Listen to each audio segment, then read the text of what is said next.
अब देखो इल्यूमिनाटी आपने वर्ड बोल ही दिया है। गोल्ड कलर का मास्क पहना है, ब्लैक कलर का गाउन पहना है और सामने वाला टॉम क्रूज को बोलता है कि अगर तूने यहाँ पर जो चीजें देखी और सुनी इसको जाके बाहर रिवील किया, तेरी पूरी दुनिया खत्म, तेरे आसपास वाले लोग खत्म, तेरी फैमिली खत्म, तेरा कोई हिस्ट्री नहीं बचेगा, तू हर जगह से गायब हो जाएगा। 5.3 बिलियन डॉलर का फटका लग गया। इस दुनिया की एक रिचेस्ट बिल्ली है। रिचेस्ट बिल्ली? बिल्ली मतलब म्याऊ। अब इसमें भी हंसना मत। एक लड़की ने पाद मार मार के 80 करोड़ रुपए कमा लिए। कैसे भाई? 1970 में नासा ने अपने billions and billions of dollars खर्च कर रहे थे because they got a hint. Sea में कुछ ऐसे पावर्स हैं जो किसी को नहीं पता, but that can completely transform, cure everything. आपके पास ऐसा वेपन आ जाएगा वो आप सोच नहीं सकते हो। But after that there was something shocking. सब बंद करो। स्टीव जॉब्स जब वो सबसे ज्यादा प्रॉब्लम में था, he had to come down to India. जब जाके उसके प्रॉब्लम सॉल्व हुए और वहां से वो पूरी तरीके से स्काई रॉकेट हुआ है। क्योंकि हम लोगों की सबसे बेकार चीज है, जब तक गोरी चमड़ी वैलिडेशन नहीं देगी ना, हम नहीं मानेंगे। योगा को हम नहीं मान रहे थे जब तक इन लोगों ने बोला हॉट योगा, पावर योगा। अरे हमारा लेके चले हुए। बैरक ओबामा से एक बार पूछा गया था, पीछे पता है किसकी मूर्ति थी? हनुमान जी की। हमने ना अक्सर स्कैम की बात करते तो हमेशा लड़कों के नाम आते हैं, बट फोर्ब्स अंडर 30 में एक लड़की भी है। अभिषेक भैया सुनने में मजा आया। तो 2 मिनट पहले इसके आते पहले बेचारी निकल गई। इसकी लाइफ का सबसे बड़ा डील, आज तक इसके पहले अमेरिका में इससे बड़ा रेलवे एक्सीडेंट नहीं हुआ था जो उस ट्रेन का हुआ। और रातों रात जो बंदा 30 बिलियन डॉलर लिक्विड लेके घूम रहा था वो कंगाल हो चुका है। पैसा है इसका, किसी की ईंट किसी का रोड़ा, भानुमति ने कुंबा जोड़ा। तो यू आर जस्ट इमेजिन ये किस लेवल पे जाके सोच रहे हैं जिसके बारे में आप और हम तो सोच ही नहीं पा रहे हैं। ये मूवी बन गई, मूवी के रिलीज होने से पहले इसका डायरेक्टर खत्म। हो सकता है यहाँ पे मेरे को बहुत हेट मिले जो मैं बात बोल रहा हूँ। 60,000 से भी ज्यादा लाइक्स, 5,000 कमेंट्स और 1.4 मिलियन व्यूज। बताओ अगर इतना प्यार मिले तो कैसे हम आपके फेवरेट गेस्ट को दोबारा ना बुलाएं। पिछली बार तो सिर्फ कुछ राज खोले थे, पर इस बार तो कोई राज छोड़ा ही नहीं इन्होंने, सबके काले चिट्ठे खोल दिए। कैसा लगेगा आपको ये जानकर कि रिच डैड पुअर डैड के ऑथर जिनसे हम सब ने फाइनेंशियल मैटर्स में बहुत कुछ सीखा है, वो खुद 2 बार बैंकरप्ट हो चुके हैं, मतलब 2 बार कंगाल हो चुके हैं। लगाना शौक। चलो एक इंटरेस्टिंग बात और बताता हूँ। दुनिया में स्कैम्स करने की लिस्ट में हमने बहुत सारे लड़कों के नाम, मर्दों के नाम तो सुने हैं, देखे हैं, मगर एक लड़की है जिसने ये क्लेम किया दैट विद 1 ब्लड टेस्ट वो 200 से भी ज्यादा बीमारियों को, इवन कैंसर तक डिटेक्ट कर सकती है। वो कौन है, उसकी क्या कहानी और कितना बड़ा स्कैम था ये सब कुछ आज के एपिसोड में आपको देखने को मिलने वाला है। और जहां पे अमीर लोगों के राज खोले जा रहे हैं, वहीं हमें लगा कि दुनिया की रिचेस्ट बिल्ली के बारे में भी जान लेते हैं जिसने 800 करोड़ रुपए कमाए हैं। लेकिन इंट्रो में सारे राज बता दूं तो पॉडकास्ट में देखोगे आप सब। तो फटाफट से let's start this podcast, let's enjoy the mind blowing podcast. एक चीज और, अगर पॉडकास्ट पसंद आता है आपको तो इसको लाइक तो करना ही है आपको, लेकिन जाके फर्स्ट एपिसोड भी बाद में जरूर देखना। अगर आपको पॉडकास्ट पसंद आता है तो डिस्क्रिप्शन में लिंक दे देंगे। प्रेजेंटिंग यू मिस्टर अभिषेक कर, only on the rich, powered by I digital.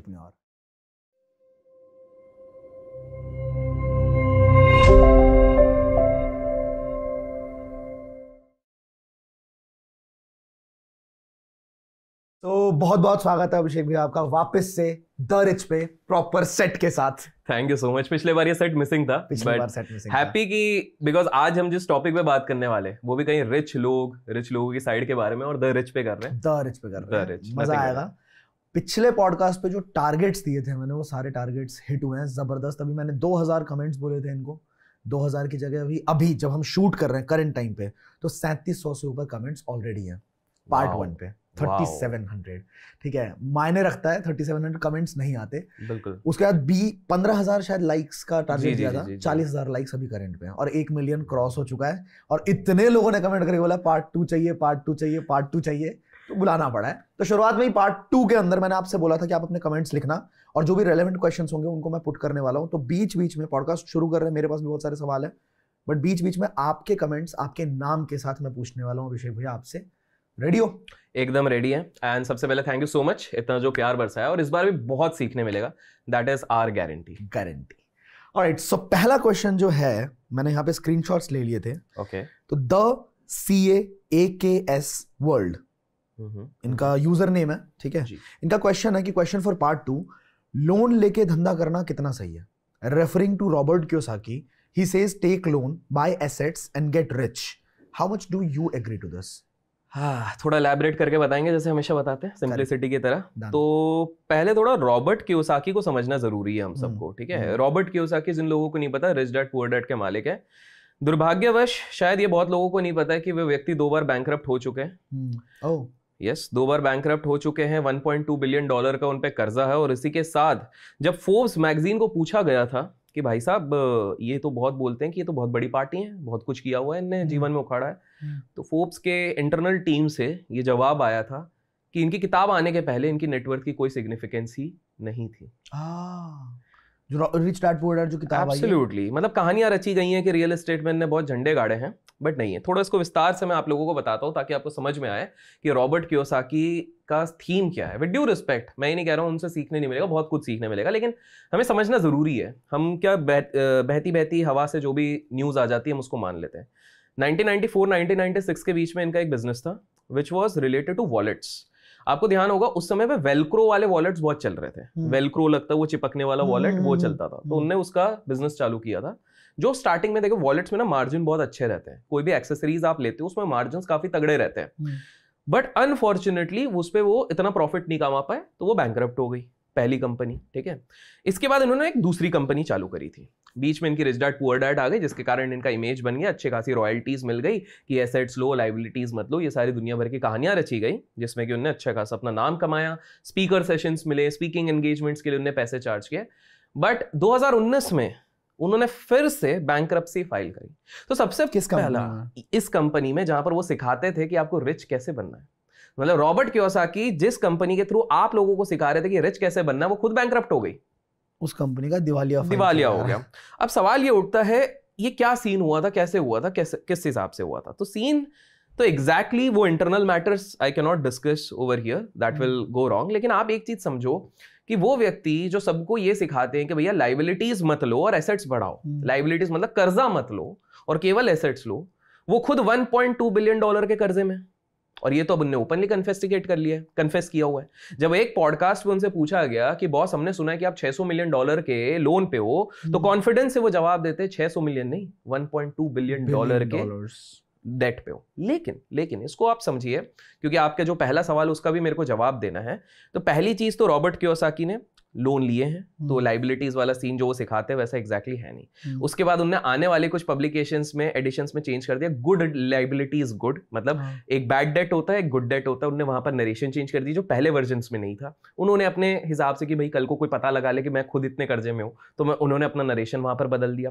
उसके बाद वो बीच में भारत आए थे, 40-40 लाख रुपए लेके उन्होंने काफी सारे स्पीकर सेशंस, पॉडकास्ट एक्सेट्रा किए हुए हैं, जो भी है किसी के साथ, किन के साथ किए हुए, 40-40 लाख रुपए देके पब्लिक को लगा, अरे देखो कितने बड़े इंसान हैं, ये तो फ्री में आ रहे होंगे, फ्री में नहीं आ रहे थे। वो भारत में आके 40 लाख, क्योंकि जो 2019 में उनकी कंपनी बैंकरप्ट हुई थी, उनके साथ उनकी एक डीलिंग हुई।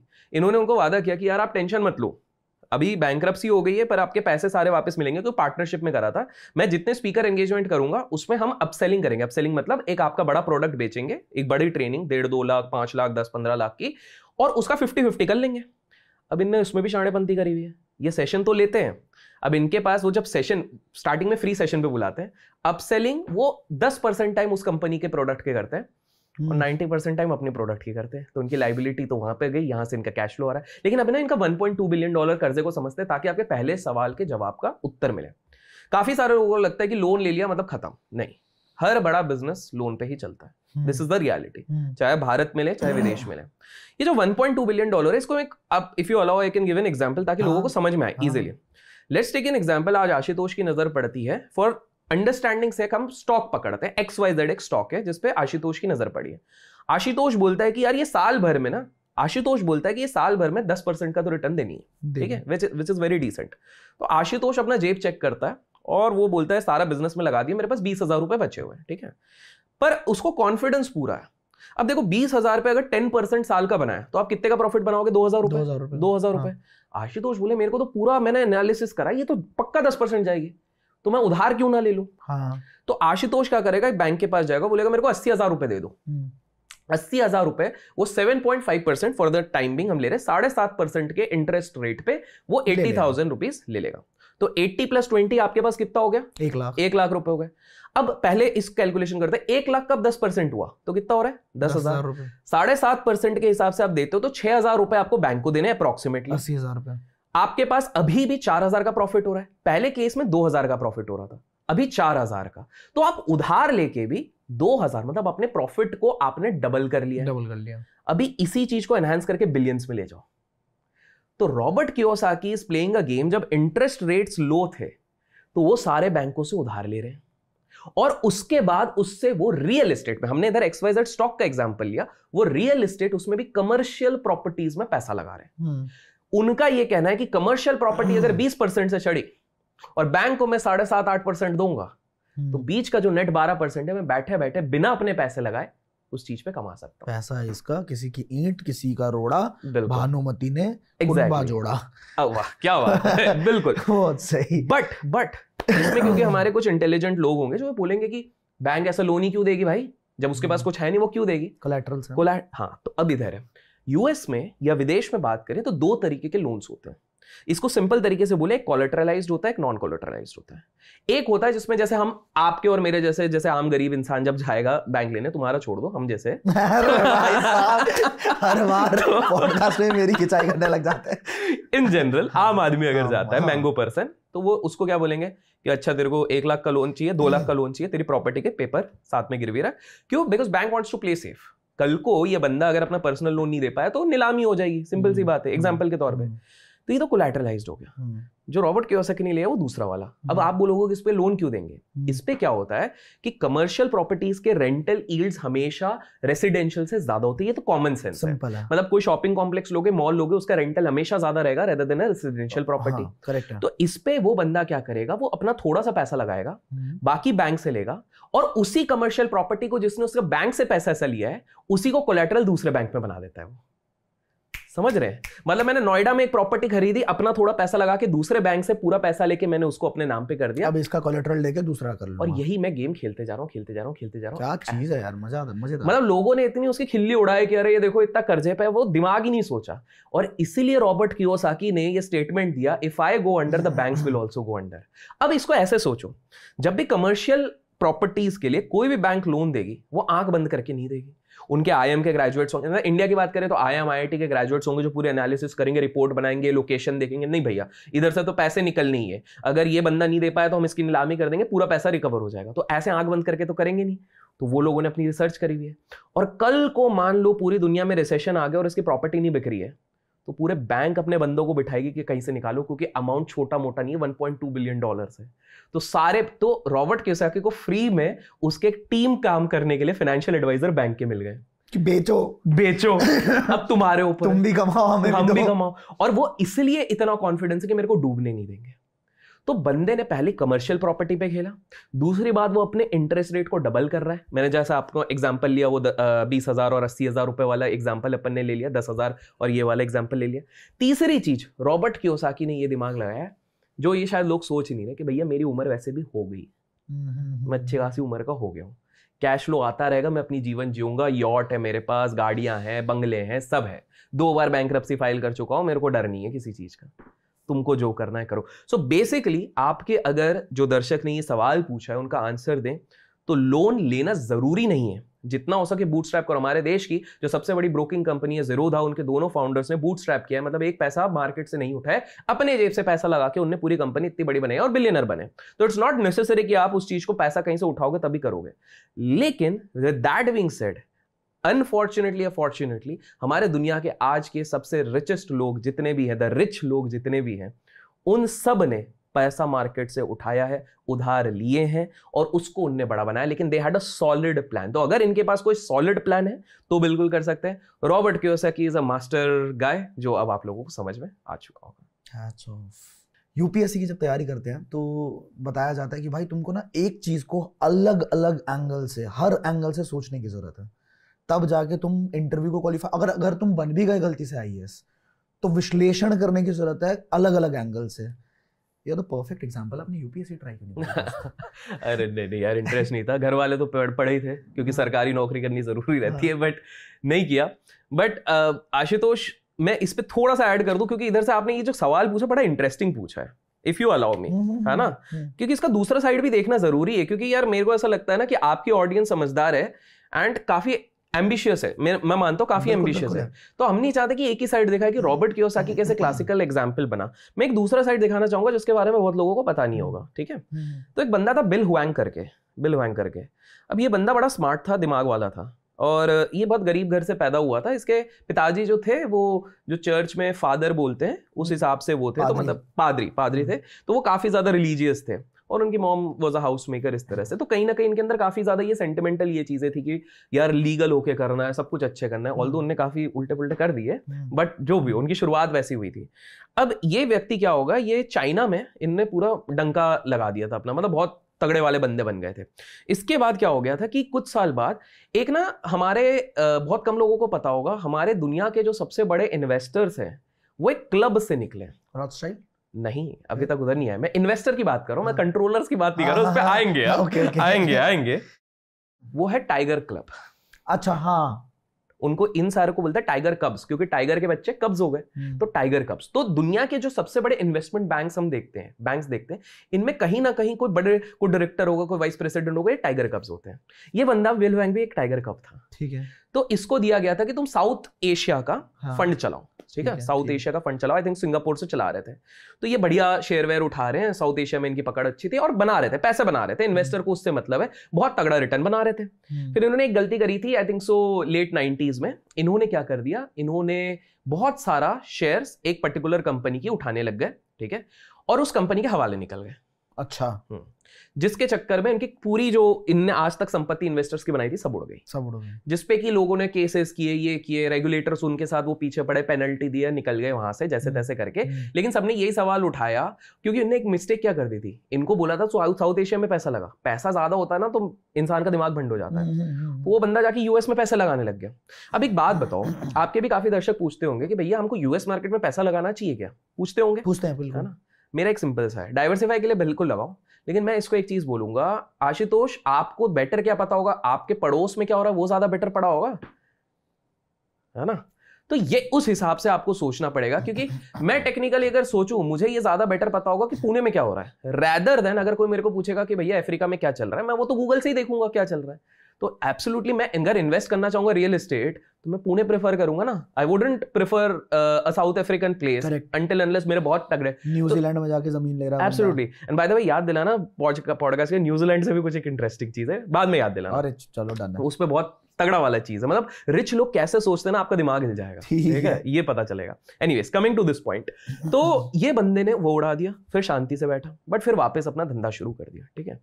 ये बंदा लिक्विड मतलब क्या होता है, आपके पास इतना कैश हो, लिक्विड बेसिस पे इलॉन मस्क से ज्यादा रिच था। इलॉन मस्क से ज्यादा रिस्क, मतलब इसके अकाउंट में, मतलब जो मैनेज करने का ज्यादा नहीं, $30 बिलियन, लोग कमेंट्स में जीरो गेस कर लेंगे, $30 बिलियन थे इसके पीक पे, और ये $30 बिलियन उसने केवल और केवल 6 दिन में खत्म कर दिए थे। कैसे? नहीं जुआ हुआ नहीं करा। अब भाई के साथ ना बुरा हो गया। बुरा क्या हो गया, 8 साल में इसका कंपाउंडिंग रिटर्न गजब था। 8 साल में इसने इन्वेस्टर्स का पैसा 10 गुना कर दिया, ठीक है। कोई भी बंदा आएगा, भैया हाथ जोड़ लेगा, भैया पैसे ले ले तू, पर इसके बारे में कोई नहीं जानता था। इतना बड़ा पार्टी इतना पैसा बना रहा है, फोर्ब्स में नाम नहीं, कहीं नाम नहीं, कोई नाम नहीं, क्योंकि इस तरह के इन्वेस्टर्स आज भी इस दुनिया में, तो उनको कहते हैं वेल्स। वेल कैसी होती है इसको समझो। वेल एक ऐसी मछली होती है जो समुद्र के अंदर एकदम होगी, दिखती नहीं है, वो बस जो कूदी मारेगी अचानक से गलती से तो दिखेगी, बट वो है तो सबसे बिगेस्ट एनिमल बोलते हैं ना, बिगेस्ट मैमल बोलते हैं अपन उसको, है ना। तो ये वो वेल होते हैं जो पूरे हमारे दुनिया में ऐसे बड़े इन्वेस्टर्स हैं जो बहुत बड़ा गेम खेल रहे हैं, लेकिन पता ही नहीं चलेगा, वो सिर्फ इंटरनल सर्कल को पता है, बाहर लोगों को पता ही नहीं है। ये खुद एक वेल था। अब वेल कैसे, एक इंस्ट्रूमेंट है, उसको कहते हैं स्वैप्स। ये स्वैप्स यूज करते हैं। अब स्वैप को कैसे करो, मान लो आशुतोष आज तुमको 100 करोड़ का कुछ खरीदना है मार्केट में, कुछ भी रियल एस्टेट खरीदना है, ये खरीदना है, तुम आज अगर जाके दिल्ली में एक डील कर दोगे ना, नोएडा में, पूरी दुनिया को पता लग जाएगा कि भैया 100 करोड़ की डील है, किसने किया, आशुतोष ने किया। पर अब आशुतोष एक बात बताओ कि आपके जो ये कैमरामैन भाई साहब हैं, आप इनके नाम पे और 3-4 अगर करते हो तो पता लगेगा 100 करोड़ किया, लेकिन कोई पता नहीं कर पाएगा ना आशुतोष ने किया है। तो स्वैप में क्या होता है, बिल हुआंग जितने शेयर्स उठाते थे वो उनके बिहाफ पे गोल्डमैन सैक्स, मॉर्गन स्टैनले, क्रेडिट स्विस, ये सब उठाते थे। डीलिंग ये रहती थी कि भाई साहब स्वैप के बदले में मेरे को 3x 5x लेवरेज मिलेगा, उधार मिलेगा, तो उससे मैं और शेयर्स उठाऊंगा।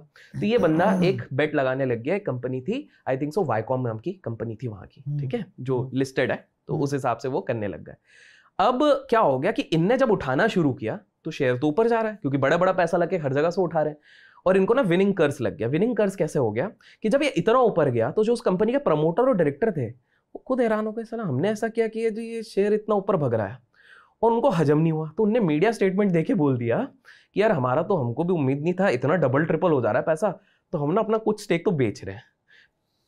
अब वो ना नेगेटिव रिपल इफेक्ट हो गया, पब्लिक बोली बेच रहे मतलब कुछ तो गड़बड़ है, जबकि ऐसा कुछ नहीं था। वो यार कोई मालिक अगर देख रहा है कि भैया मेरा 100 करोड़ का नेटवर्क 400 करोड़ हो गया, वो थोड़ा 100 करोड़ निकाल ले, उसका बेस कैपिटल तो सेफ हो जाएगा। हाँ। बट ये विनिंग कर्ज हो गया, सब बेचने लग गए। अब ये बंदा स्वैप से 3-5 गुना एक्स्ट्रा पैसा लेके चल रहा है। मैंने क्या बताया, उधार पे चल रहा है, लेवरेज ले रहा है। तो जब आप बना रहे हो तब आप 5 गुना बनाओगे, जब डुबाओगे तो भी तो इतना ही, तो 5 गुना है। तो जहां 10% का नुकसान होना चाहिए 50% हो रहा है, और एक हफ्ते के अंदर हवाले निकल गए। क्रेडिट स्विस को $5.3 बिलियन का फटका लग गया, सबको फटका लग गया। और रातों रात पता लगा लोगों को, बिल हुएंग नाम का एक व्यक्ति था जिसने लेवरेज लिया हुआ था, और रातों रात जो बंदा $30 बिलियन लिक्विड लेके घूम रहा था वो कंगाल हो चुका है। $30 बिलियन सबसे फास्टेस्ट, इसको कहते हैं इतिहास में सबसे जल्दी किसी एक व्यक्ति ने अगर पैसा गवाया है तो वो बंदा बिल हुएंग। वेल बन गया मछली, वेल बन गई मछली, हंट हो गया वेल का। तो ये यार आशुतोष यही है, leverage is a double edge sword, मतलब दो धारी है। जिसने स्मार्टली इसको मैनेज करके निकल गया, मैं नहीं कह रहा हूं कि रॉबर्ट कियोसाकी हमेशा निकल जाएगा, पर अगर वो स्मार्टली मैनेज करके धीरे धीरे करके, ऐसे जैसे मैं नाम नहीं लूंगा क्योंकि कंट्रोवर्सी हो जाएगी, लोग कमेंट्स में उस ग्रुप का नाम गेस करेंगे। हमारे देश की भी तो एक कंपनी, ग्रुप ऑफ कंपनीज है जिसपे लगता है कि इनने इतना कर्जा लिया है कि सारी बैंक्स डूब जाएंगी हमारे देश की। अब वो अगर स्मार्टली उनके दोस्तों के साथ मैनेज कर ले, कर ही रहे हैं जो भी कर रहे हैं, अगर रिपोर्ट सारी खारिज हो जाए तो जो हो रही है तो अब हम आप गेस कर लेना तो फिर तो ठीक है। लेकिन वाइल्डेस्ट ड्रीम में सोचो, किसी दिन अगर नहीं कर पाए और उनको लंदन जाना पड़ गया मान लो, तो फिर क्या होगा देश के बैंक्स का? This is the double side of leverage.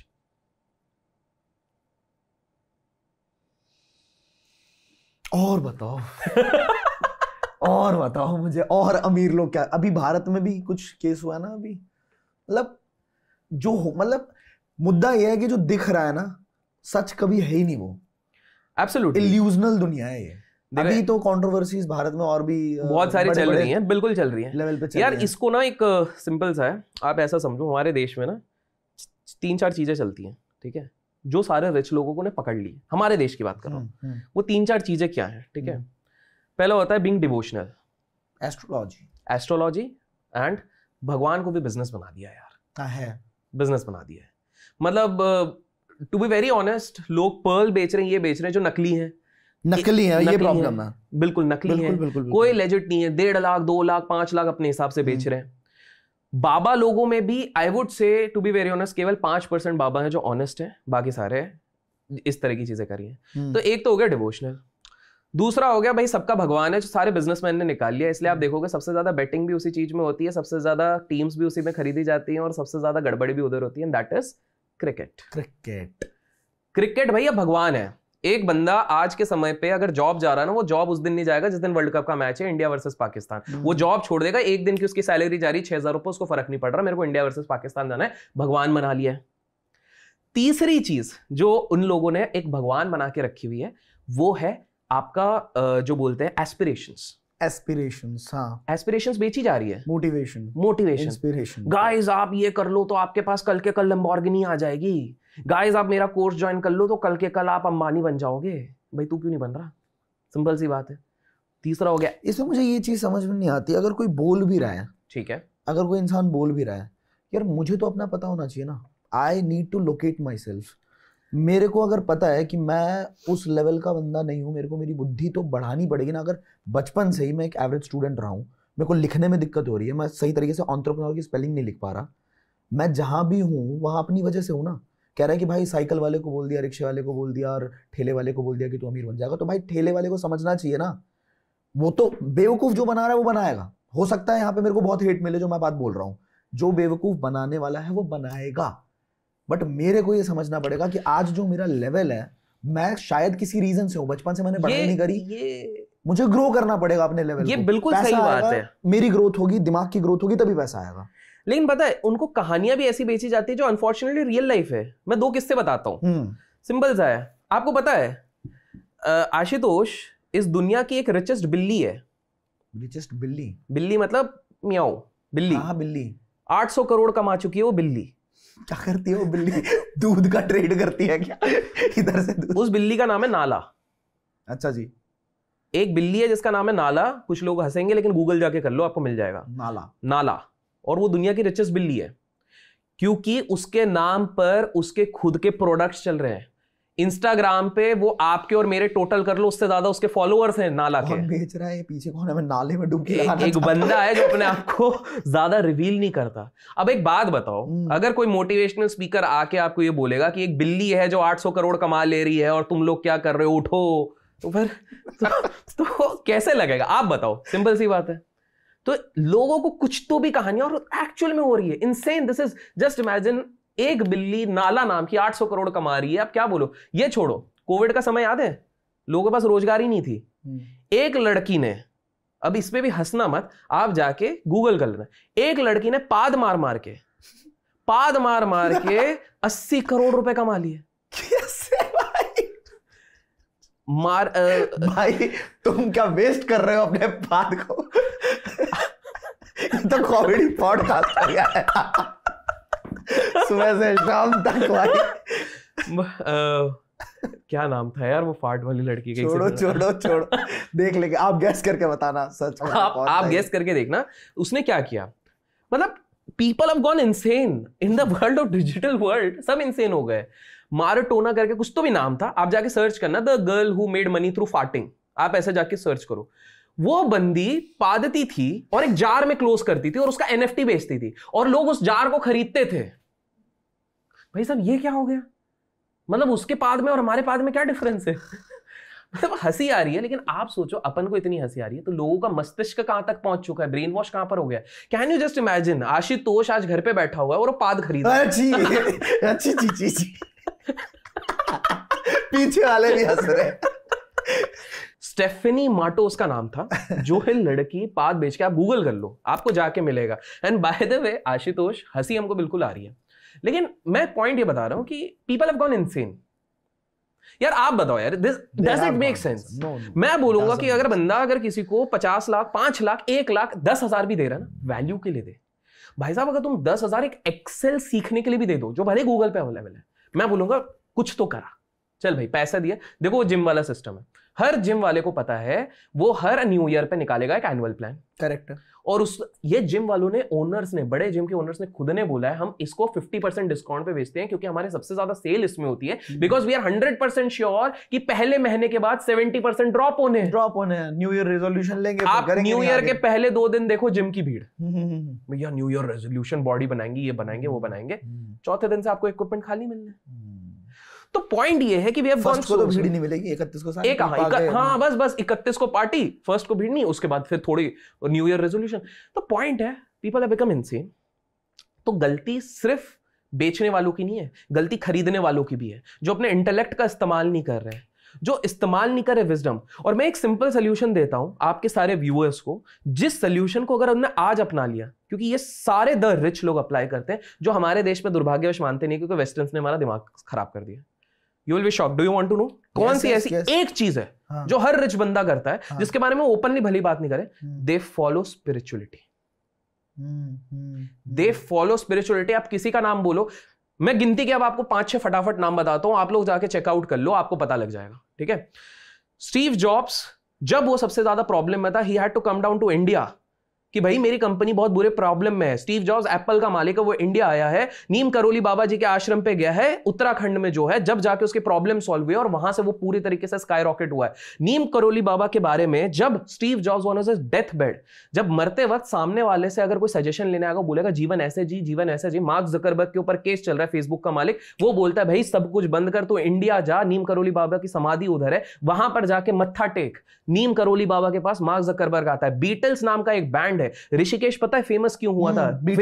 Beatles आश्रम वहां पर फिरंगियों के लिए वहीं पे फेमस होता। बीटल्स एब्सोल्युटली बीटल्स लोग आए वहां पर जाके मत्था टेका, तब जाके उनको पता लगा जब वो बजा। एब्सोल्युटली अच्छा, क्योंकि हम लोगों की सबसे बेकार चीज है, जब तक गोरी चमड़ी वैलिडेशन नहीं देगी ना हम नहीं मानेंगे। योगा को हम नहीं मान रहे थे जब तक इन लोगों ने बोला हॉट योगा, पावर योगा। अरे साला हमारा लेके चले हुए हैं योग को योगा। हाँ, दूसरी चीज आप एक बात बताओ, हम लोग स्पिरिचुअलिटी को देख के हंसते हैं बिकॉज इतनी बेकार चीज है हमारे देश में कि हमारे देश वाले हमारे ही ग्रंथों को, हमारे वेदों को ये लोग हिस्ट्री समझते हैं। आप एक चीज सिंपल सी बताओ, आज से कुछ समय पहले एक वीडियो वायरल हुआ था, I don't know if you have seen. एक बाबा जी थे जो कि हिमालय पे थे उस समय पे, बॉर्डर के कुछ लोग थे जो उस तरफ जा रहे थे, तब उनने देखा था विदाउट वस्त्र -40 डिग्री में वो जय श्री राम जय भोलेनाथ करके जा रहे हैं। What was that? That was not edited.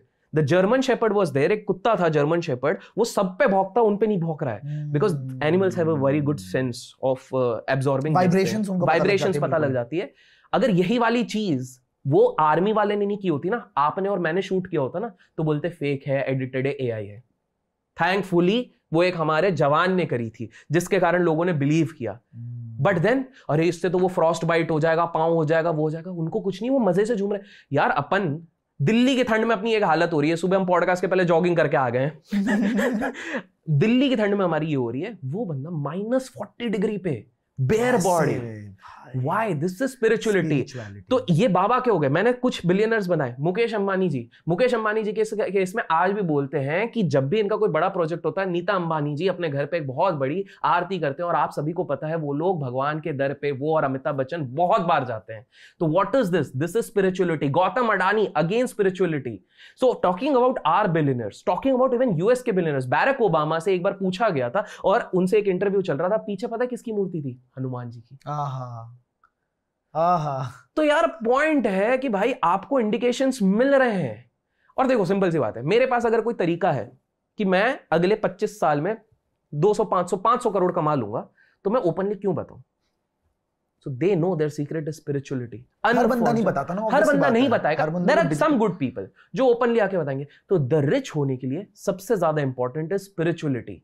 अच्छा स्पिरिचुअलिटी का हम कभी ये नहीं कह रहे हैं कि आप रिलीजियस हो जाओ, with respect to all the communities. Spirituality अलग है, रिलीजन अलग है, पर प्रॉब्लम है हम सबको मिला देते हैं और फिर उसके बाद इसमें डिफरेंस बता दो आप।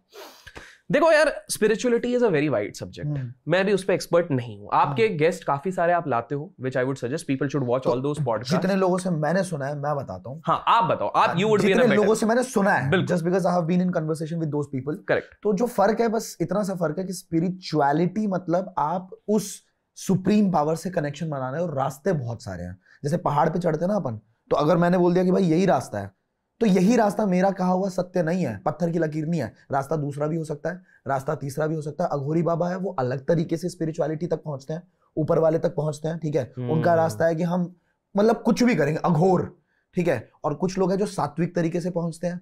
फिर वहां पे आ जाते हैं रिलीजन्स के अलग अलग रास्ते हैं। मेरे भगवान ये है तो मेरे इष्ट देव ये है तो मेरे, अब वो हमें पहुंचना वहां पे है। आप देख लो आपको कौन सा रास्ता चुनना है, वो आपकी मर्जी है। तो रास्ते is religion, spirituality is just being in connection with the. तो आपने ना एक बहुत बड़ा आंसर दिया है, जो मैं थोड़ा इसी को ऐड 2 लाइन कर दूंगा, आपके ऑडियंस को आंसर मिल जाएगा। ये मेरे दिमाग में भी पहले आता था और आई एम श्योर आपके ऑडियंस में आता है। हाँ। कि भैया ये वेस्टर्न वाले तो इतने भगवानों के पास जाते नहीं है, तो भी तो ये रिच हो जाते हैं। हाँ, ये मेरे दिमाग में भी आता था बचपन में, है ना। और आपने भगवान अभी जस्ट सारे भगवान यही क्यों आए? कैलाश में भगवान आ गए हमारे, खैर कैलाश हमारा चाइना में चला गया, बट सारे भगवान के मंदिर यहीं पे हैं। राम जी ने यहीं जन्म लिया, कृष्ण जी ने यहीं जन्म लिया, ठीक है। तो ये बाहर वाले, ये कौन है ये लोग, और इतनी बड़ी मतलब पॉपुलेशन क्यों है? ये है। अब इस सवाल का जवाब आप दो। इस सवाल का जवाब हम पार्ट 3 में देंगे क्योंकि ये इतना बढ़िया टॉपिक है, इस पे पूरा एक पॉडकास्ट हो सकता है, लेजिट पॉडकास्ट हो सकता है। 20,000 लाइक देते हैं, तो 5,000 बढ़ाते, ज्यादा लालच नहीं करेंगे। अच्छी बात, 20,000 लाइक। और कमेंट आप दे दो। कमेंट तो इस बार 500 का कमेंट भी बढ़ेगा, फिर चलो 2500 कमेंट और 20,000 लाइक्स। और दोस्तों आपको मैं बता दूं, ये बड़ा ढीठ इंसान है। जैसे ही हो जाते हैं मेरे को कॉल पे कॉल, भैया अब कर लेते हैं अगला पॉडकास्ट, अब डिमांड आ जाते हैं। भाई डिमांड सप्लाई का गेम है, रिस्पेक्ट देना पड़ेगा ऑडियंस को। ऑडियंस को अगर बोला है कि ये है, तो फिर तो भैया आप कहीं भी हो, नहीं मैं खींच के ले यार। आशुतोष प्यार से बुलाते हैं इसलिए अपन आ जाते हैं, लोगों को सीखने में मजा आता है। करेक्ट है। एंड दीज आर थिंग्स जो लोग ओपनली बोलने से डरते हैं यार, बोलेंगे नहीं। अब जैसे कितने हैं जो हम लोग यार एक ना स्यूडो हम लोगों के हो गया कूल लगने के लिए ना, हम लोग अभी एग्जांपल देता हूँ, ये लोग कमेंट्स में नाम गेस करेंगे। एक हमारे देश के अच्छे रिस्पेक्टेड एंटरप्रेन्योर हैं, वो बोलते हैं यार मैं तो भगवान पे भरोसा नहीं करता हूँ। हाँ, मेरे घर वाले आर्यन समाज से हैं लेकिन मैं घर वालों से वो नहीं करता हूँ, और कभी कभार लोग दोगलापन कुछ बोल देते हैं और इस तरह से वो बोल देते हैं। भाई साहब, with due respect to everybody, ये सिर्फ कूल दिखने के तरीके हैं। हमारे देश में कूल कहा जाता है जब आप वेस्टर्न फिलॉसफी को अप्लाई करते हो और उनको दिखाते हो। ये बेवकूफ समझ नहीं रहे कि भाई वेस्टर्न लोग। एक बहुत क्लासिक केस बताऊं स्पिरिचुअलिटी का, विराट कोहली बोलने वाले हो क्या आप? क्या टेलीपैथी हुई है यार अभी। ये भी काइंड ऑफ स्पिरिचुअलिटी ही हो चुकी है। स्पिरिचुअलिटी हो चुकी है यार बॉस।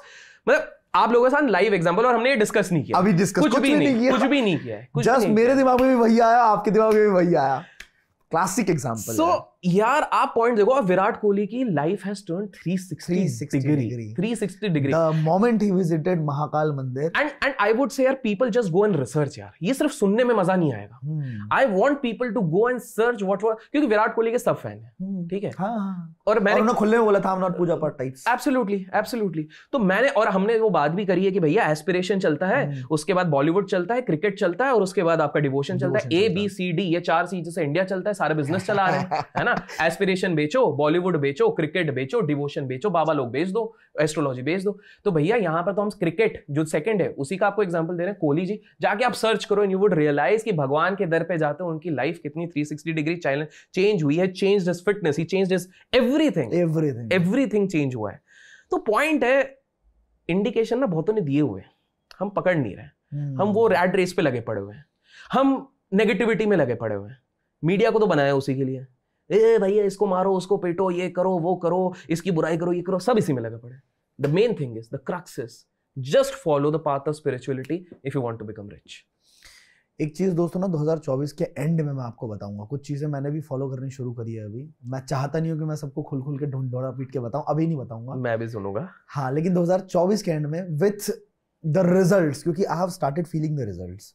वाओ। मैंने सिर्फ अभी मेरे को 15 दिन हुए होंगे, पापा मेरे बचपन से बोल रहे हैं मुझे करने को, बचपन से बोल रहे हैं कि ये कर ये कर ये कर। लेकिन ऑफ कैमरा में इससे पूछ लूंगा। हाँ, ऑफ कैमरा में आपको बता दूंगा। तो कूल लगने वाली जो बात है ना, एक्चुअली आज के टाइम पे आप देखोगे रील्स के ऊपर भी जय श्री राम चलता है। चूंकि आज इन्फ्लुएंसर्स भी वो चीज कर रहे हैं, तो अगेन वो भीड़ उस तरफ की, हाँ जी। अभी इसी से 10-15 साल पहले, 15 साल पहले जब अपने क्लासरूम्स के अंदर होते थे एंड वो यो वाले गाने चलते थे, अकॉन के गाने चल रहे होते थे, तो उस टाइम पे अगर कोई बोल दे हनुमान चालीसा आती है तेरे को, अरे आती नहीं है भाई।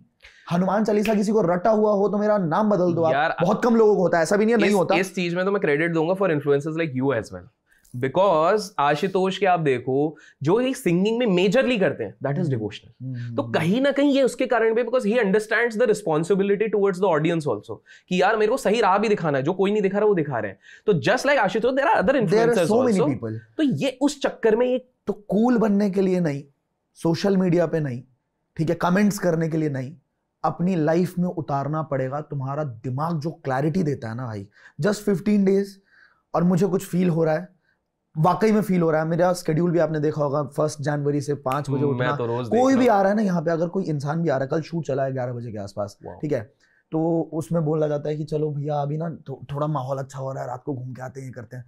भैया मन पहले होता ना तो पहले मैं चला जाता, रात के 2 बजे भी वीडियो बना रहा हूँ, वो कर रहा हूँ, ठीक है, थोड़ा चिल कर रहा हूँ, 3 बजे तक आ रहा हूँ। लेकिन अभी का ऐसा है कि तू बोलता आ रहा है मैं नहीं करूंगा, मेरा एकदम वैसा हो गया कि नहीं करूंगा। मेरा क्लियर है, मेरे को सुबह उठना है, ठीक है, ये करना है। वाओ।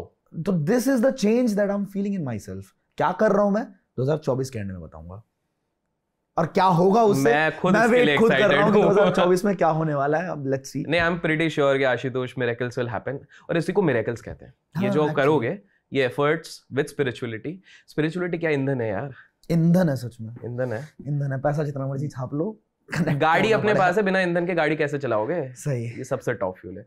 तो वही चीज है। अब आते हैं वापस बिजनेस के ऊपर। बिल्कुल। FTX नाम सुना है?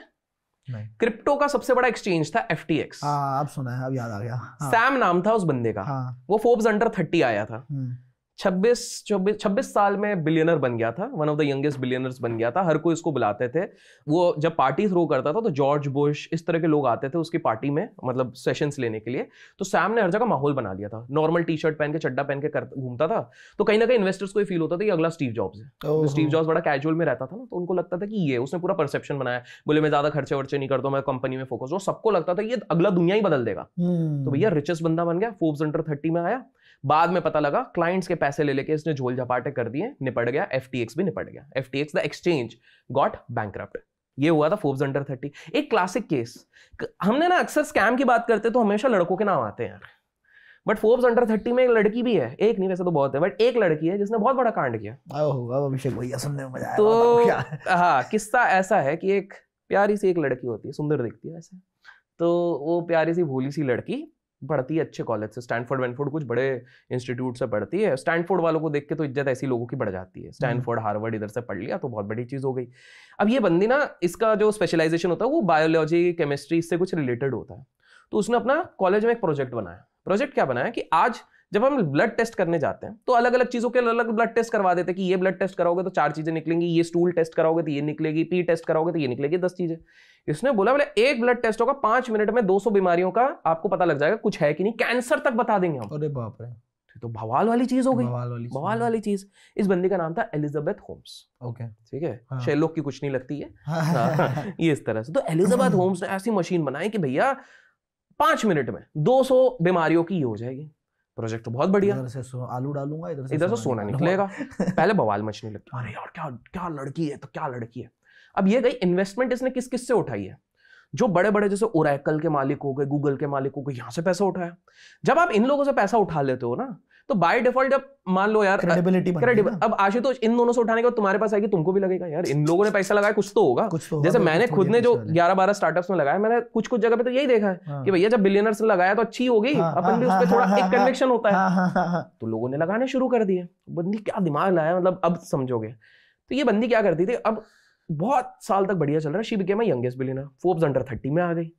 भैया नाम हो गया फोर्ब्स अंडर 30। ये इतिहास है, जाके आप चेक करो फोर्ब्स अंडर 30 में जितने लोग आते हैं बाद में जाके कांड कर देते हैं। ठीक है, इसलिए आप बड़े वाले फोर्ब्स में हो, मिलियनर बिलियनर वाले 30 में तो कोशिश करो मत हो।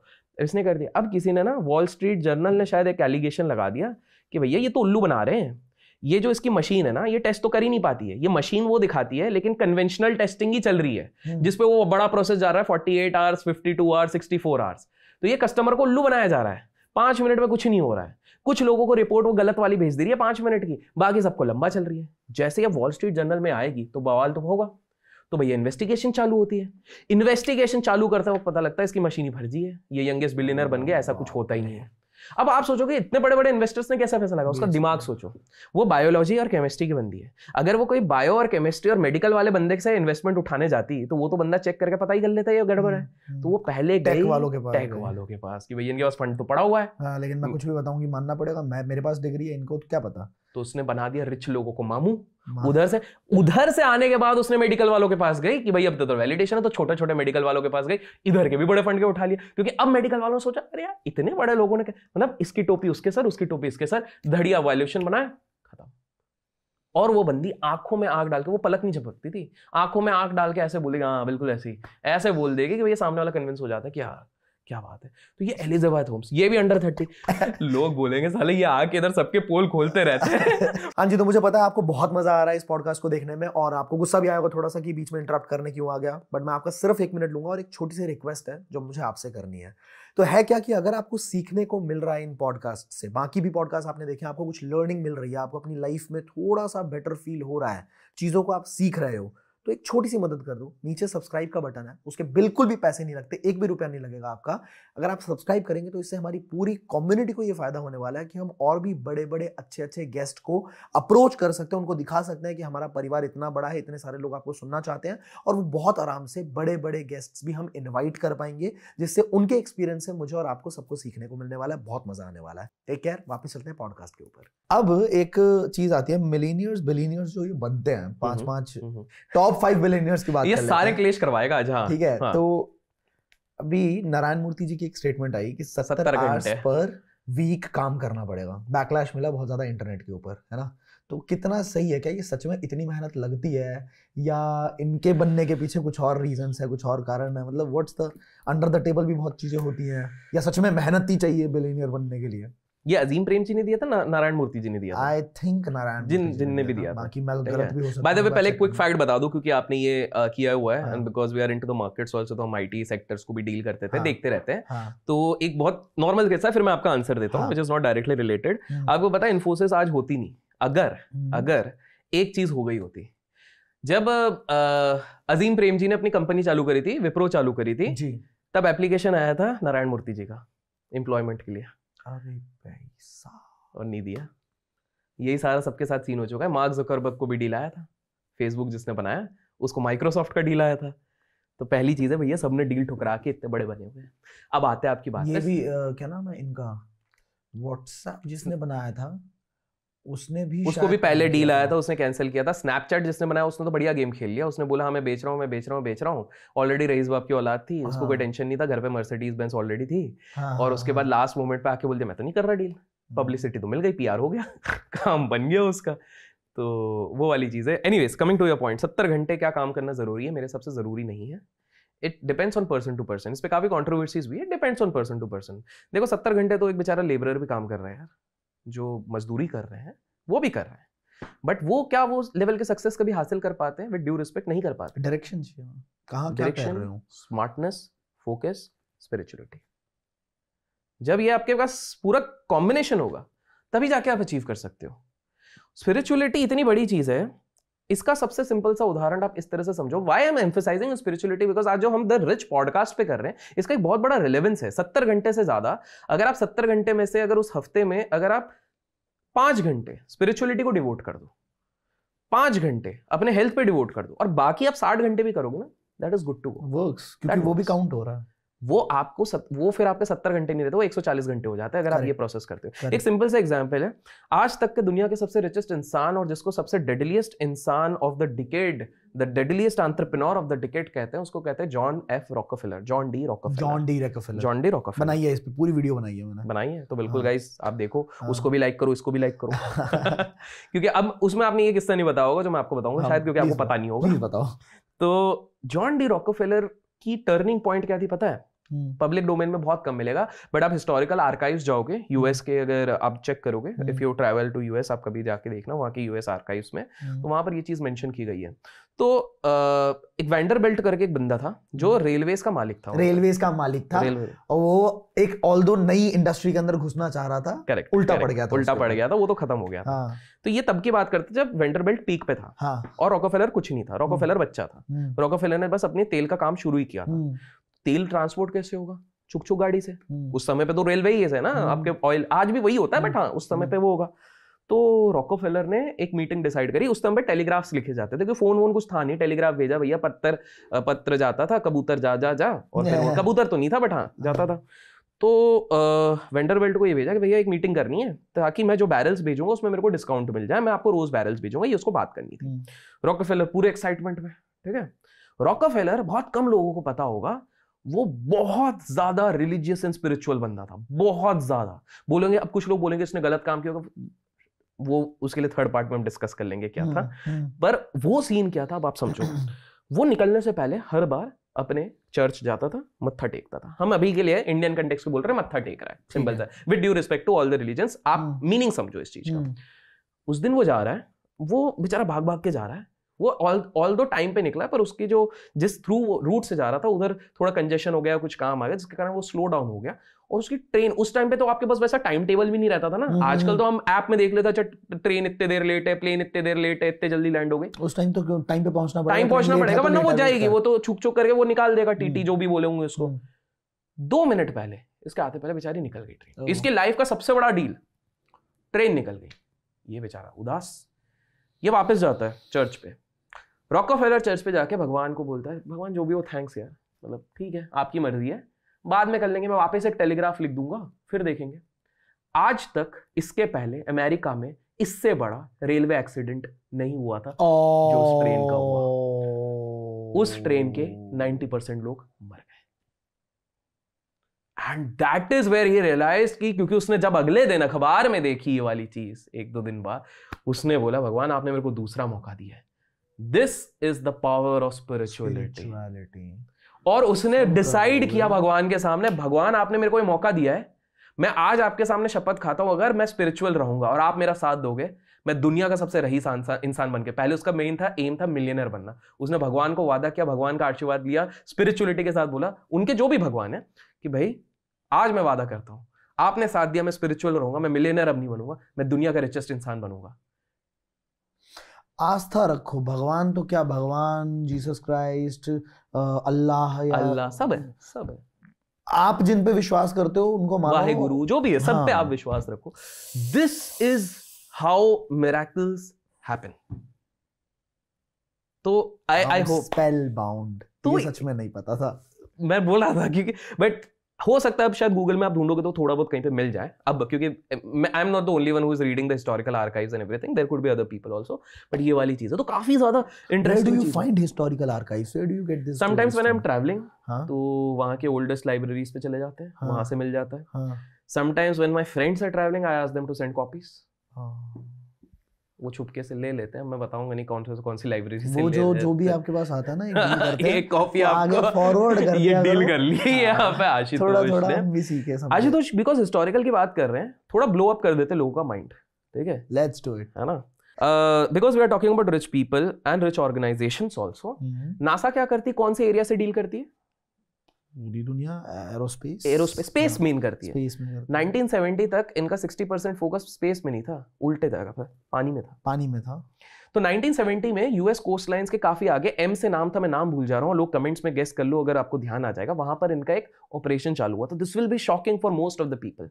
1970 में नासा ने अपने सारा ऑपरेशन भयंकर billions and billions of dollars खर्च कर रहे थे, because they got a hint कि सी में कुछ ऐसे पावर्स हैं, सी में कुछ ऐसे पावर्स हैं जो हमारे शायद हिंदू ग्रंथों में भी लिखे रहते हैं कि under the sea, deep under the sea, कुछ ऐसी चीजें हैं जो किसी को नहीं पता, but that can completely transform, cure everything. मतलब आपके पास ऐसा वेपन आ जाएगा वो आप सोच नहीं सकते हो. उन्होंने खतरनाक खर्चे किए, उसके बाद उन्होंने पूरे ऑपरेशंस वहां पर खतरनाक लगाए, पूरी टीम लगाई वहां पर. But after that there was something shocking. Shocking ये था कि रातों रात, इतना बड़ा जब आप पैसा डालते हो, रातों रात आप ऑपरेशंस को वाइंड अप नहीं करते हो. सही बात है. कॉल आता है मेन हेडक्वार्टर से, सब बंद करो, सब बंद करो, कुछ भी इधर नहीं होना चाहिए, यहां से निकलो और किसी को कानो कान खबर नहीं होनी चाहिए. It is being said that NASA discovered a few secrets out there, जिसके चक्कर में उनका एक्सप्लोरेशन वाला काम और आसान हुआ.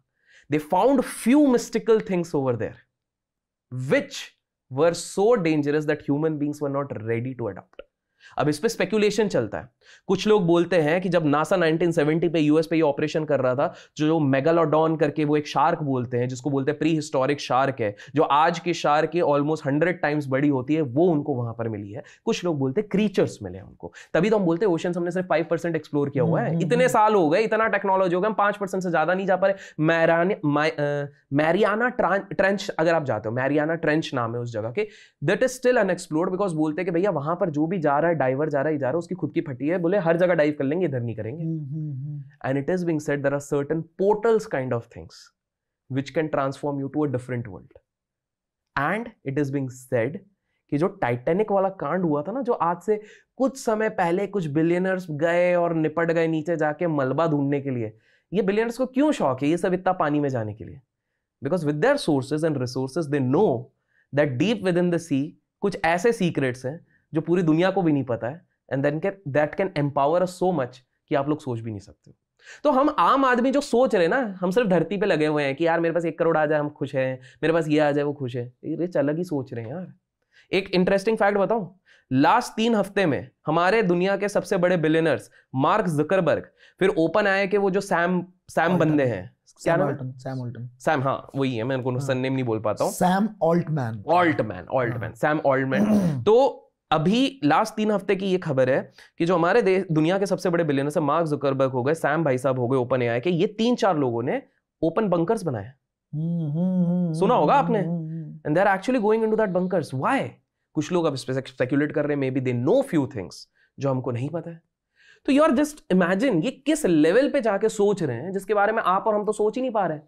हम लोग तो अभी ये लगे पड़े हुए हैं कि भैया नोएडा से गुड़गांव कैसे जाएंगे, ट्रैफिक बहुत है। अभी कल एक पॉडकास्ट किया, इसके अभी याद आया कि सोचते कैसे हैं लोग। एक ना टॉम क्रूज सबको पता है, बहुत प्यारा बंदा है, एक्टर है, उधर का शाहरुख है। तो टॉम क्रूज की लेट 90s में एक मूवी आई थी आईज वाइड ओपन, आप लोग जाके सर्च करो, ठीक है। वैसे थोड़ी ऐसी वैसी घर वालों के साथ मत देखना, मतलब उसमें है ऐसा ऐसा कुछ, है ना। देख खुद देख हमने नहीं, मतलब अब तो ठीक है यार, अब 18 है, चलता है। हम तो सीखने के लिए देखे, सीखने के लिए देखो दोस्तों, देखो क्यों नहीं देखोगे, बट अंडर 18 वाले मत देखे ना। तो जो चीज करने के लिए मना किया ना कि बेटा कुकर मत छूना, गरम है। अब सबसे ज्यादा पहले जाके टेलीग्राम पे जाके, क्योंकि ये तो लेंगे नहीं कुछ ओटीटी, टेलीग्राम पे रखो भैया ये आईज वाइड ओपन दो तो यार, ये क्या चल रहा है आजकल। तो अब समझा मैं क्यों ऐसा आईज वाइड ओपन। तो टॉम क्रूज की एक मूवी है, एक टॉम क्रूज की मूवी है eyes wide open, late 90s में निकली हुई थी। ये मूवी जितनी बड़ी थी, इससे 30 मिनट का सेगमेंट काट दिया था, ठीक है। वो 30 मिनट का सेगमेंट इसलिए काटा था बिकॉज उसमें कहा जाता है इल्यूमिनाटी के बहुत सारे सीक्रेट्स रिवील किए गए। इतना ही नहीं, बड़ी इंटरेस्टिंग सी चीज है। ये मूवी बन गई, मूवी के रिलीज होने से पहले इसका डायरेक्टर खत्म।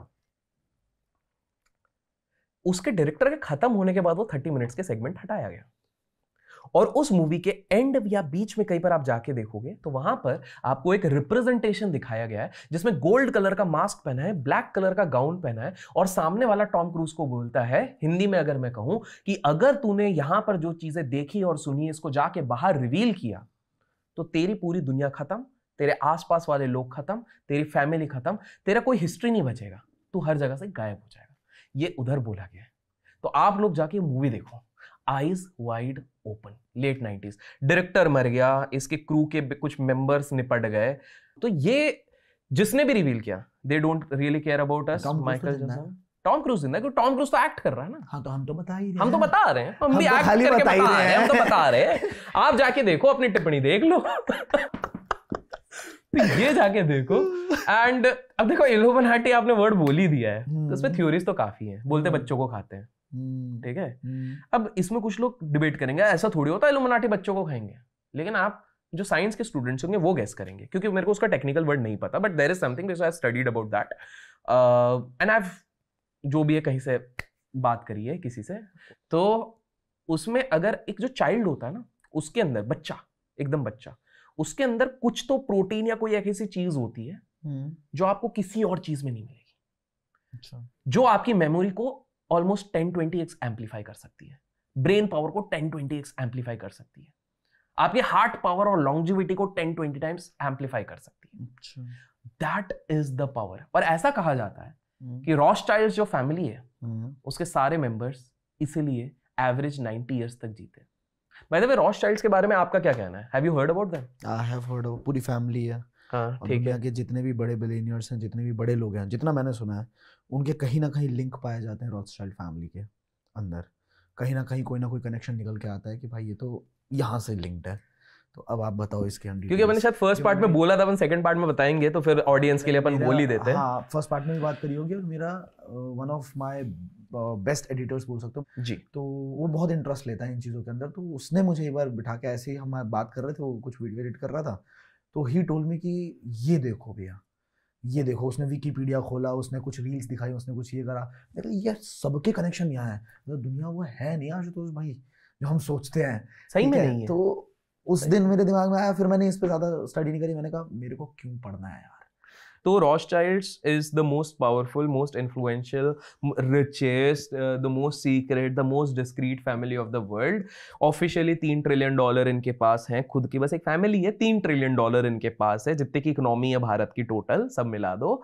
लेकिन अनऑफिशियली कहा जाता है ज्यादा नहीं, इनके पास $12 से $15 ट्रिलियन शायद है, अलग अलग तरीके एसेट क्लास में। 12-15 ट्रिलियन डॉलर, मतलब इनडायरेक्टली है। इनडायरेक्टली कैसे? जैसे मान लो डॉलर हाँ, मतलब इनडायरेक्टली कैसे? जैसे मान लो आशुतोष के पास जो सोना है, हो सकता है आशुतोष ने रॉथस्चाइल्ड के बिहाफ पे लिया होगा, आप लोगों को लग रहा है आशुतोष ने लिया, लेकिन एग्जांपल दे रहा हूं नहीं।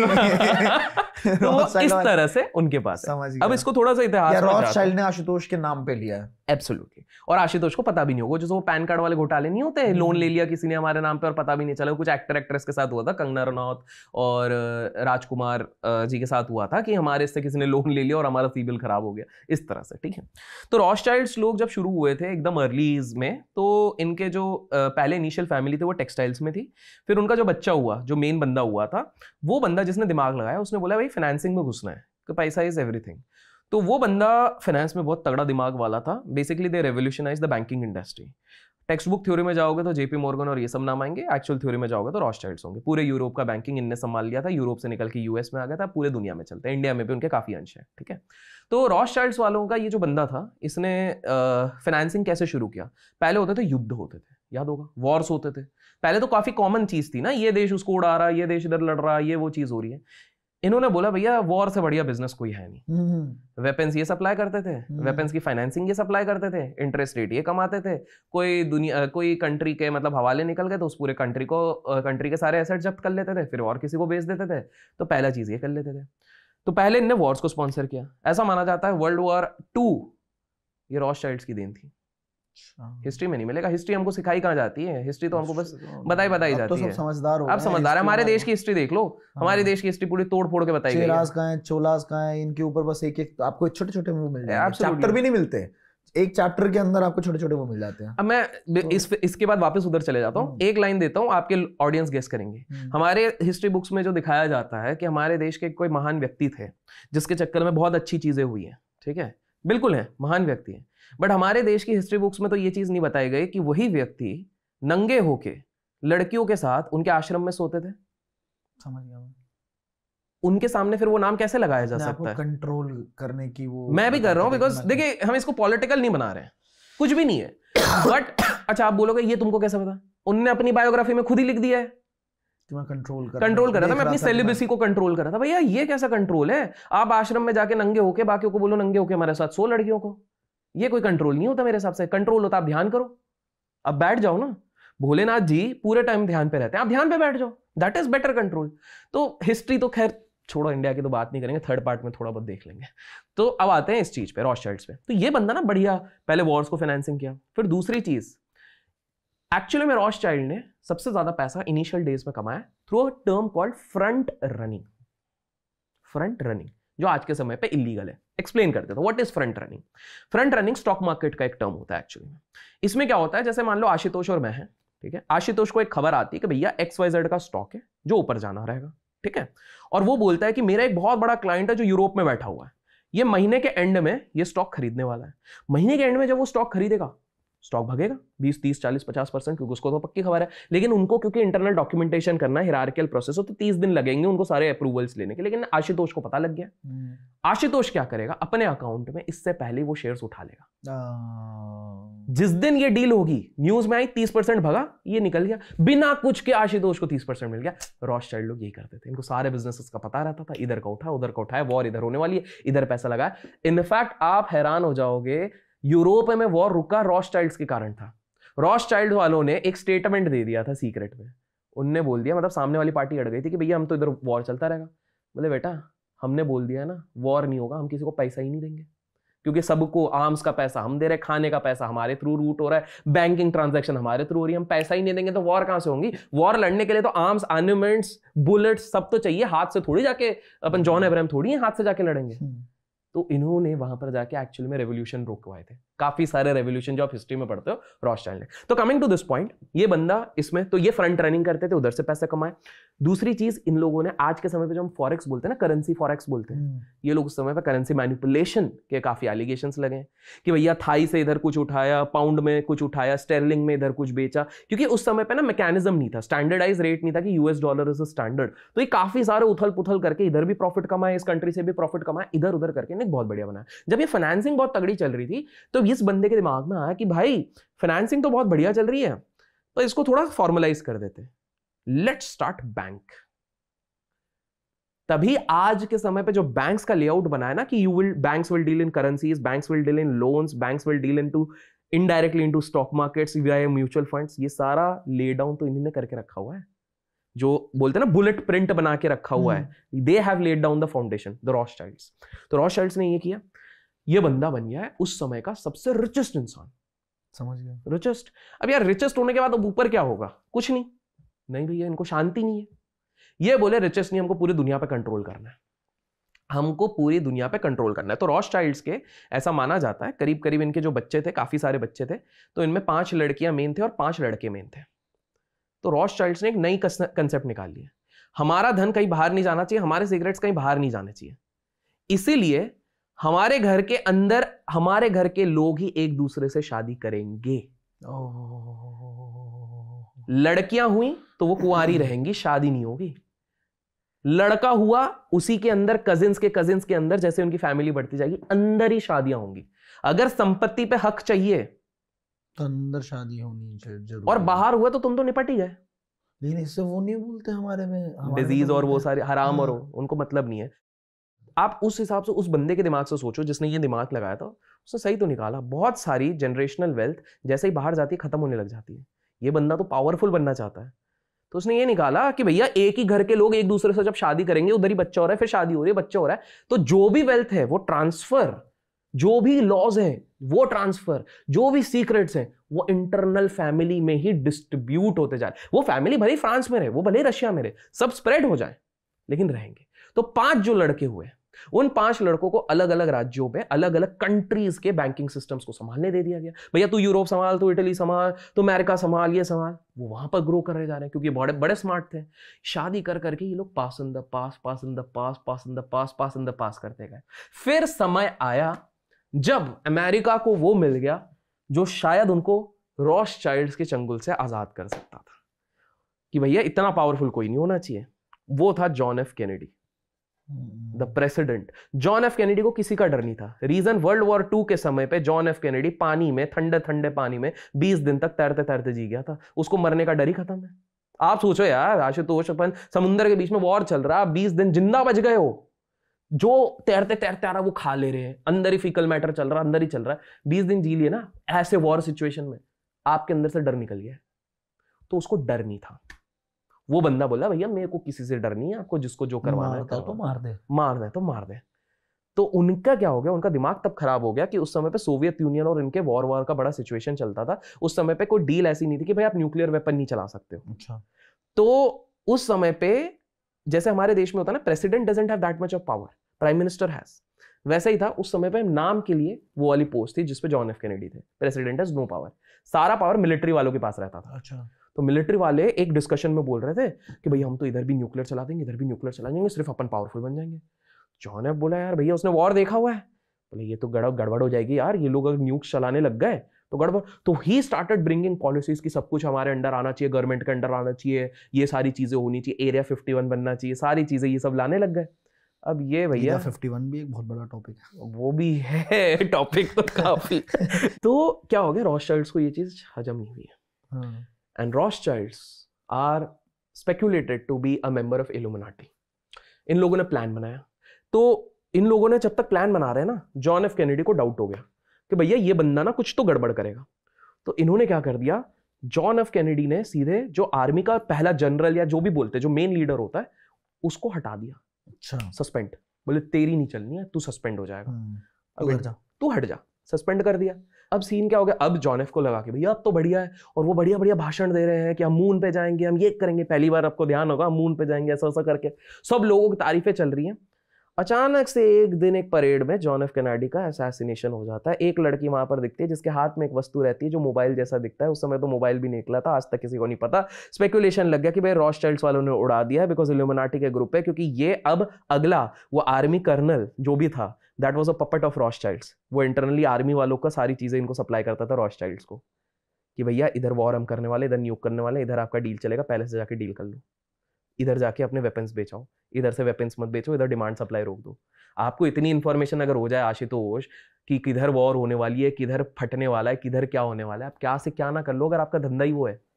Same thing was happening. तो रॉथशाइल्ड्स ने जॉन एफ कैनेडी को उड़ा दिया। और आज तक अनफॉर्चुनेटली कोई भी बड़ा लीडर, चाहे हमारे देश में, आप लोग कमेंट्स में गेस करो, हमारे देश में भी एक लीडर का असैसिनेशन हुआ जो आज तक पता नहीं चला कैसे हुआ। कौन? लोग गेस करेंगे, आपके लोग स्मार्ट लग रहे हैं। आज की बात नहीं, कुछ साल पहले की बात है। बहुत मतलब वो भी हमारे इधर के, एक तरह हिंट देता हूं, मिलिट्री टाइप बंदे थे। असैसिनेशन हो गया, मर गए, गायब हो गए, किधर गए किसी को नहीं पता।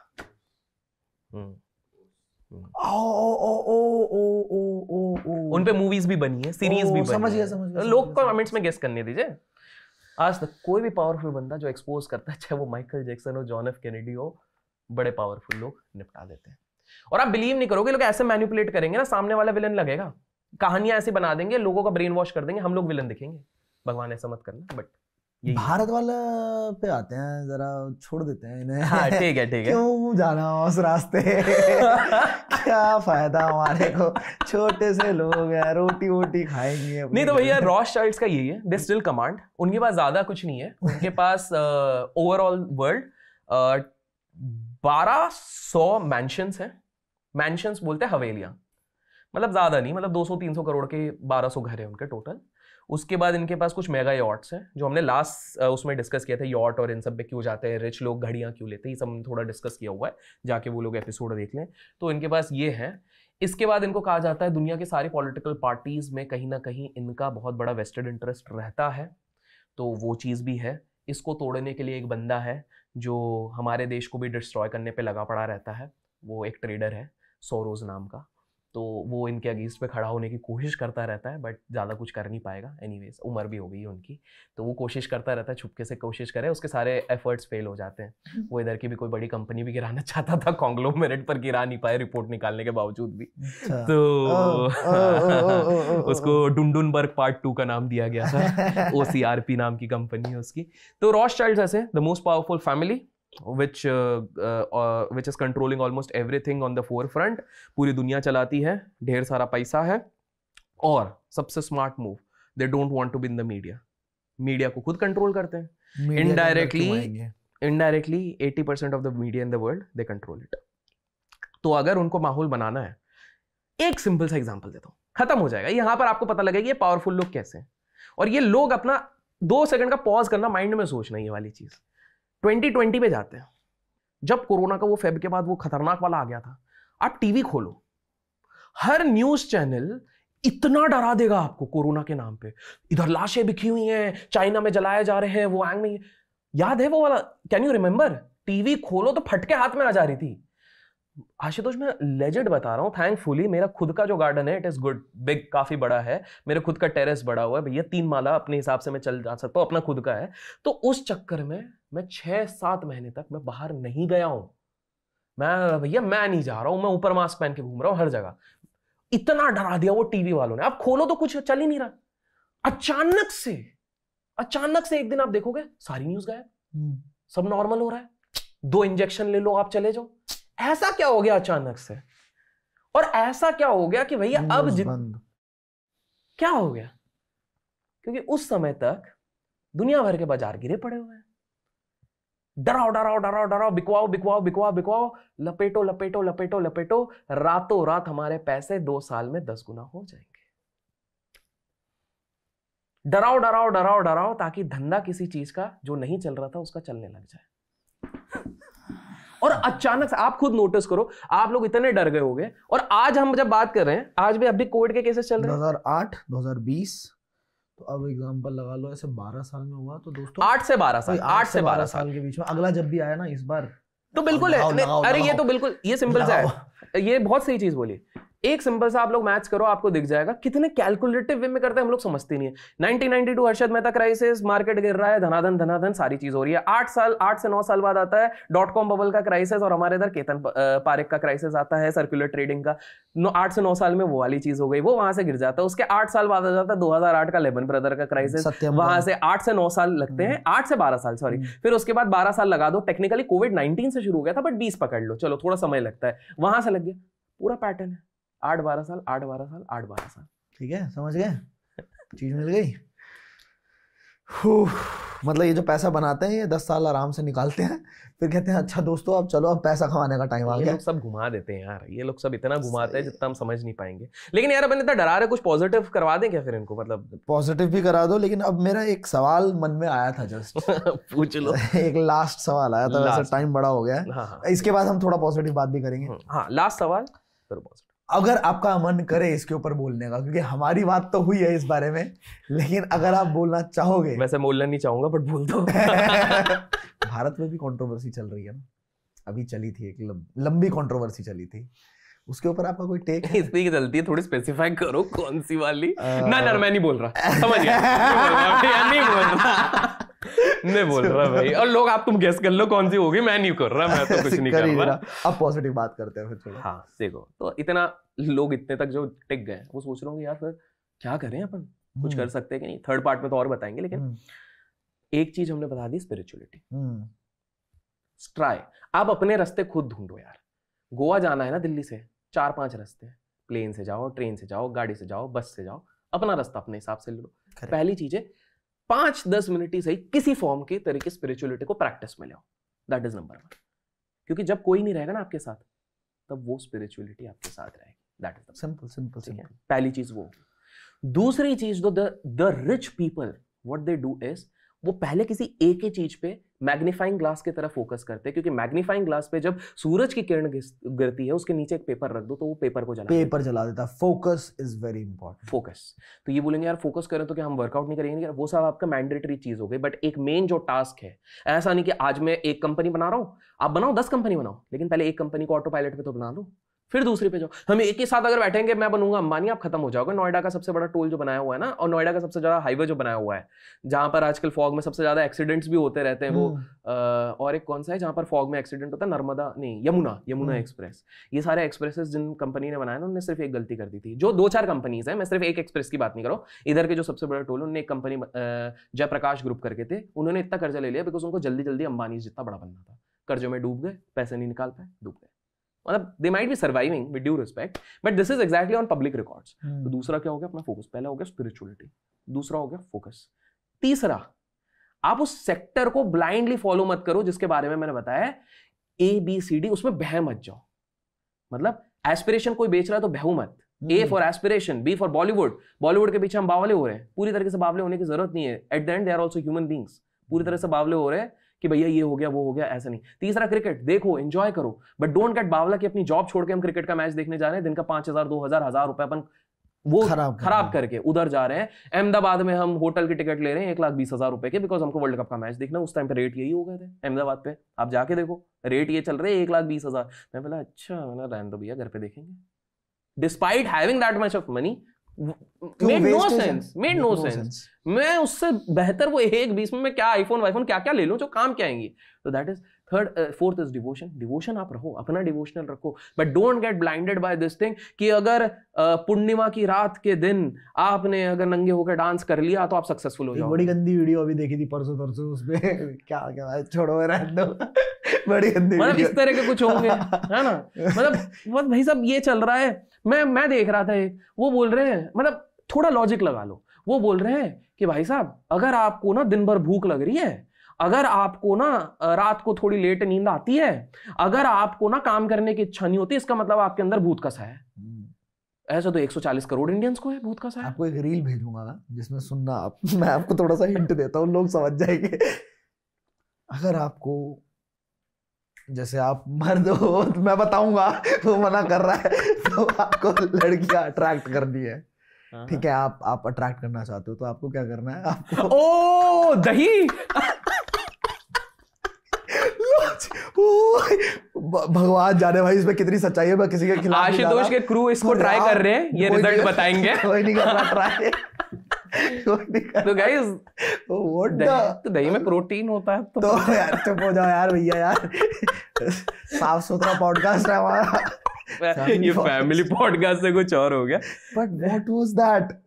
I don't know, that was crazy, but I'll come to the point. तो स्पिरिचुअलिटी कर लो, फोकस कर लो, ABCD के चंगल में मत फंसो जो हमने ABCD डिसाइड करे।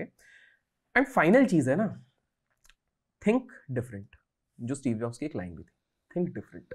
अगर आप वही सोच रहे हो जो सब सोच रहे हैं, अगर वही कर रहे हो जो सब कर रहे हैं, सब क्या कर रहे हैं मैं बताऊं, बहुत लोग बोलते हैं क्या इंस्टाग्राम बुरा है, क्या फेसबुक बुरा है, क्या यूट्यूब बुरा नहीं है, ये आपका नजरिया है। अगर आप फेसबुक, इंस्टाग्राम और यूट्यूब पे आके जिस चीज में वैल्यू नहीं मिल रही है, मतलब सिर्फ गाने सुन रहे हो, मैं सिर्फ बोल रहा हूँ, ठीक, गाने सुनना इज नॉट बुरा, मैं खुद सुनता हूँ, आप भी सुनते हैं, सिर्फ गाने दिन भर सुन रहे हो, सिर्फ मूवीज देख रहे हो, वो बुरा है। अगर आप यूट्यूब और इंस्टाग्राम पर आके सिर्फ नेगेटिव कंटेंट कंज्यूम कर रहे हो, नेगेटिव फैला रहे हो, ये पॉलिटिकल पार्टी बेकार है, ये वो ये है, ये सारे गंदे लोग हैं, ये सारे ऐसे हैं, तो आप बर्बाद कर रहे हो। क्या मिल रहा है आपको? सामने वाले निकल जाएंगे आगे, कुछ नहीं मिलना। तो ये दूसरा आपकी बर्बादी टाइम है।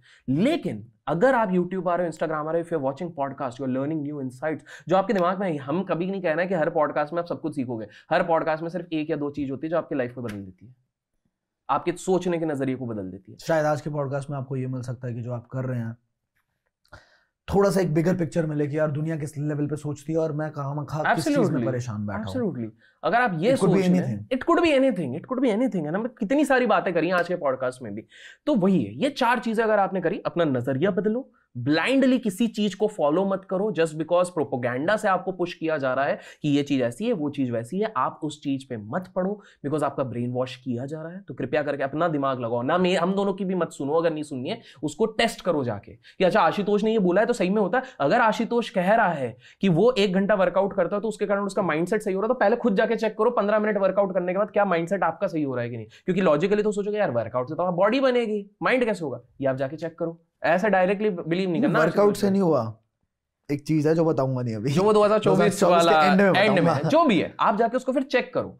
तो आप ब्लाइंडली किसी को फॉलो नहीं करोगे, आप अपना फोकस बना के रखोगे, आप डिफरेंट सोचोगे, और आपका फाइनली ये चीज है कि आप इस वीडियो को लाइक, शेयर और सब्सक्राइब करोगे, तब होगा। यहाँ पे अभिषेक भैया ने ठप्पा लगा के बोला कि मैं हूं एक कंटेंट क्रिएटर हार्डकोर, ठीक है, मैं अपनी चीज नहीं बोलता भाई साहब। बहुत बढ़िया।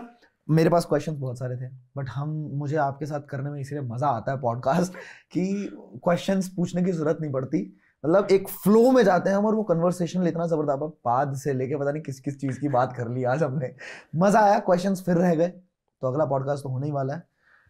आपके कमेंट्स वापस से मैटर करते हैं, आपके भी बहुत सारे क्वेश्चंस थे, एक ही क्वेश्चन पूछ पाया मैं, आप सोचो पूरा पॉडकास्ट निकल गया। मैंने अभी कम से कम 10 कमेंट्स के तो स्क्रीनशॉट लिए हुए थे। अगला पॉडकास्ट है ना, लेंगे अगले पॉडकास्ट के अंदर आप और क्वेश्चंस लिखिए और अगला एक पॉडकास्ट तो हम स्पेसिफिक सिर्फ आपके क्वेश्चंस, हाँ ये क्वेश्चंस वाला अपन एक पॉडकास्ट बाद में करेंगे, बिल्कुल पॉडकास्ट करेंगे जिसमें सिर्फ इनके क्वेश्चंस डन है, ठीक है, नाम के साथ।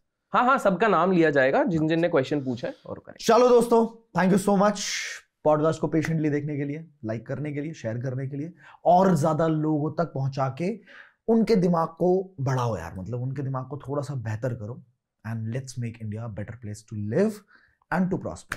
Thank you so much. Thank you so much, धन्यवाद। Thank you.